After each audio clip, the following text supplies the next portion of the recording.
മീശ വെക്കാൻ വേണ്ടി എന്ത് മരുന്നാണ് ചെയ്യുക, അല്ലെങ്കിൽ എന്തെങ്കിലും പരട്ടിക്കഴിഞ്ഞാൽ വ്യത്യാസം ഉണ്ടാവുമോ എന്നൊക്കെ ചോദിക്കാറുണ്ട്. വളരെ കോമൺ ആയിട്ട് കണ്ടുവരുന്ന ക്വസ്റ്റ്യൻസ്. യൂഷ്വലി ഒരു 25-26 ഏജ് ആയിട്ടുള്ള ആളുകൾ മിക്കപ്പോഴും മീശയും താടിയും ഇല്ലാത്തപ്പോൾ ചോദിക്കാറുള്ള കാര്യങ്ങളിലൊന്നാണ്. അപ്പോൾ നമ്മൾ ബേസിക്കലി മനസ്സിലാക്കേണ്ട ഒന്നെന്ന് പറഞ്ഞാൽ പാരമ്പര്യത്തോടൊപ്പം തന്നെ നമ്മുടെ ആ സ്കിന്നിൽ അതിൻ്റെ ഫോളിക്കിൾസിൽ നിന്നാണ് നമ്മുടെ മുടിയായാലും രോമങ്ങളായാലും വളരുന്നത്. അതൊരു ആബ്സെൻസ് കൊണ്ടാണ് സാധാരണഗതിയിൽ താടി അല്ലെങ്കിൽ മീശ വരാതിരിക്കുക. യൂഷ്വലി നമ്മൾ പറയും ഒരു ഏജ് വരെ നമുക്ക് വേണമെങ്കിൽ വെയിറ്റ് ചെയ്ത് നോക്കാം. അതിനുശേഷം ഇല്ലെങ്കിൽ യൂഷ്വലി ഇപ്പോൾ 23-24 ഒക്കെ ആയി കഴിഞ്ഞപ്പോൾ ഇല്ല എന്നുണ്ടെങ്കിൽ നമ്മൾ ട്രാൻസ്പ്ലാന്റ് ചെയ്യുകയാണ് ചെയ്യാറ്. അപ്പോൾ ചെയ്യുന്ന പ്രൊസീജിയർ ഇത്രയാണ്.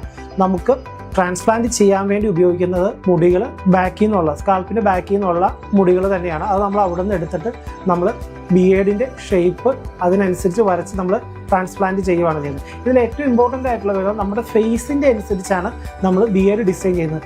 ഫ്രണ്ടിന് ഡിസൈൻ ചെയ്യുന്ന ബിയേഡ് ആവില്ല വേറൊരാൾക്ക് നമ്മൾ ഡിസൈൻ ചെയ്യുന്നത്. ഓരോരുത്തരുടെ മുഖത്തിൻ്റെ ഷേപ്പ് എങ്ങനെ, ഓവൽ ഷേപ്പാണോ അല്ലെങ്കിൽ വട്ടം മുഖമാണോ അതല്ലെങ്കിൽ കൂർമ്മിച്ചിരിക്കുന്ന മുഖമാണോ, അതിനനുസരിച്ച് ബിയേഡിൻ്റെ ഷേപ്പ് മാറും.